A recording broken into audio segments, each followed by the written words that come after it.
Matapos ipag-utos ni dating Pangulong Joseph Estrada na isadsad ang BRP Sierra Madre sa Ayungin Shoal noong 1999, kaduda-duda na raw ang mga aksyon ng China sa West Philippine Sea. Ayon yan kay Senador J.V. Ejercito, anak ng dating Pangulo. Anya, nagkulang tayo ng mata sa sarili nating teritoryo. Kasi nagulat na lang tayo with what happened in those disputed areas na napakarami na ng isla. Then hundreds of militia vessels, Chinese militia vessels are there, swarming. Hindi naman sa sinisisi ko. I think nagkulang sa follow-up yung mga succeeding administrations on establishing our territory. Kaya para mapigilan ang pagkamkam ng China at labanan ang bullying nito, isinusulong ni Ejercito na dagdagan ang confidential and intelligence funds para sa Defense Department at Coast Guard para sa susunod na taon.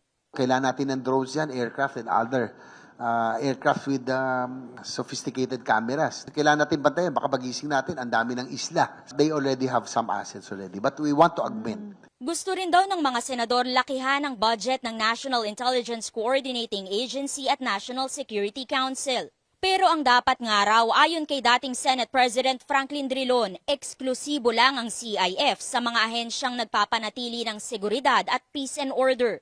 May kritisismo ring nagagamit ang pondo sa politika. We have different perceptions, pero well, Possible? siguro possible. Nikita siguro nila because yung DepEd and OVP nagkaroon. So baka yun yung already perception that it has become a political accommodation.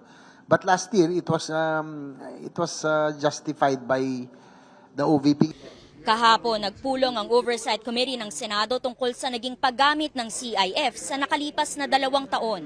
Ayon kay Senate President Mig Zubiri, higit 20 ahensyang nakatanggap ng CIF ang nagsubmit ng report. Base dito sa rules, bawal isapubliko ang mga detalye na makakalap ng Oversight Committee. Kapag nga top secret ang isang dokumento, bawal pa itong i-photocopy o picturean. Ang senador na lalabag sa confidentiality ng impormasyon pwedeng masuspend o ma-expel.